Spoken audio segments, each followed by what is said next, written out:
organizations love to centralize power. Bosses at the top of the pyramid spend much of their days trying to decide on all important and unimportant matters, mainly so they can try and hold on to a false sense of control. Employees on the front lines are burdened by this every single day.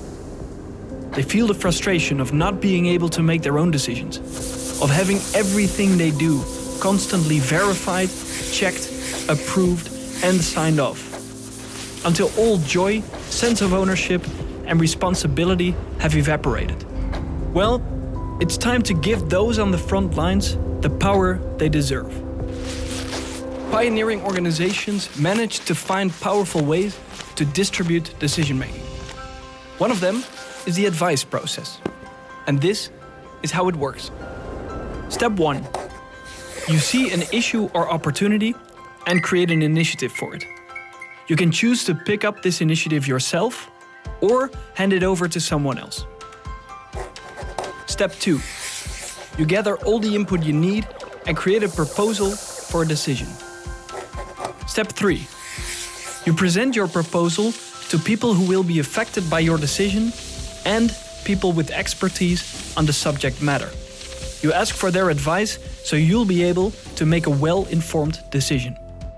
And lastly, step 4. Take the advice into account and make a decision. It's up to you to take the advice on board or ignore it. You then inform those who have given advice about the decision you made. That's it. Let's take a look at how Pam uses the advice process to make a decision. Pam works at this cool paper company where everyone can make decisions.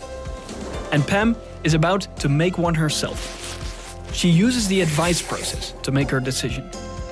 Pam notices that the company's website looks outdated. Since Pam is part of the team responsible for the website, she takes action. She already has a few ideas to make the website look a lot more attractive. Before she can work on a solid proposal, she asks some of her colleagues what they think the new website should impart. And she also checks out the corporate identity documents. Pam now feels secure enough about her proposal. Because this is a big decision, she wants to ask some of her colleagues for advice. So she asks Phyllis, Angela, and Oscar for their advice on her proposal. Phyllis suggests using a brighter color scheme. Angela suggests using a boxed layout. And Oscar was simply okay with the proposal.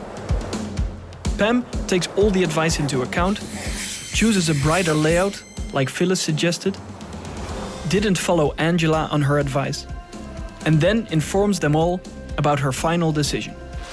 After that, she starts upgrading the website. A few weeks later, Pam shows her colleagues the new website. And lo and behold, they all love it. Everyone thought it imparted everything the company stands for. It seems like the advice process worked out pretty well for Pam. Since all of her colleagues also use the advice process, everyone can make the right decisions in an effective way. The result? Distributed decision-making without the burden of bureaucracy. Various pioneering organizations around the world prove that it works. Therefore, it will probably work for you too. Get to know more about distributed decision-making and the advice process in our online courses. Join now. Learn from innovative pioneers and connect to a global community of like-minded people. Learn more at corporate-rebels.com/academy.